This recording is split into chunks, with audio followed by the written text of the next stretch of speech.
જય માતા મિત્રો, આપણે હેડ્યા ત્યાં ખેતરનો ઓટો મારવા માટે. કેમ કે વરસાદ આવ્યો તો માપનું એટલે નીકળી પડ્યા હતા ઓટો મારવા માટે. તમે જોઈ શકો છો અમારી મકાઈ.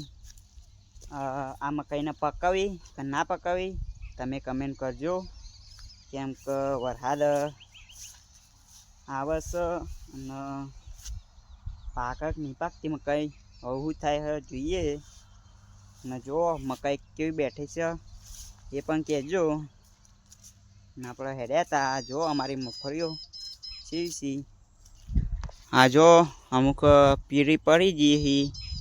કેમ કે એકન ભૂર્યો એટલે કે કોઈ ખબર નહીં પડતી. અને અમુક કમ્પ્લીટ હી જો કેટલા મહિનાની થઈ હ એ કમેન્ટ કરજો.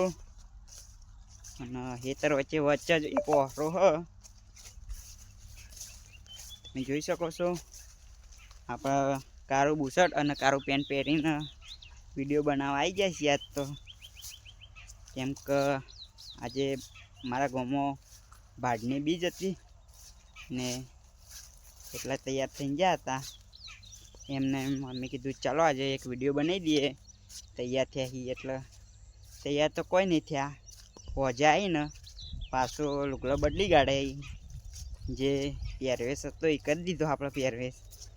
જો અમારી મકાઈ, આ મકાઈ છે ને આ જો ઢોર બાંધવા માટે બનાવેલું છે.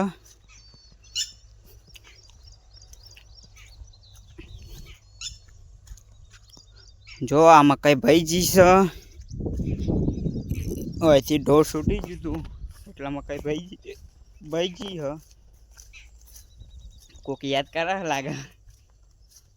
એટકી આવે એટલે કોક યાદ કરતું હોય કોક કરતું હોય ખબર નહીં. એટકી આવે હ થોડીક આવી ને બંધ થઈ ગઈ. હું તમને બીજી મકાઈ બતાવું એમાં શું કોમી છે તો એ મકાઈ જોઈ જ હ. જો અમે તો ઓઘમ રહીએ છીએ એટલે મને તો કોઈ એવું લાગતું નહીં.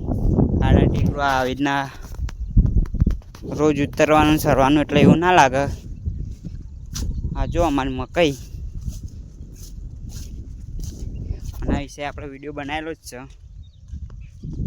તો આ મકાઈ બીમારી આવી ગઈ છે. કોઈ વાંધો નહીં, આપણે મોટી કરવાની નહીં, ઢોરા ખાહી. મળીએ બીજા બ્લોગમાં. જય માતાજી. લાઈક શેર અને કોમેન્ટ કરજો.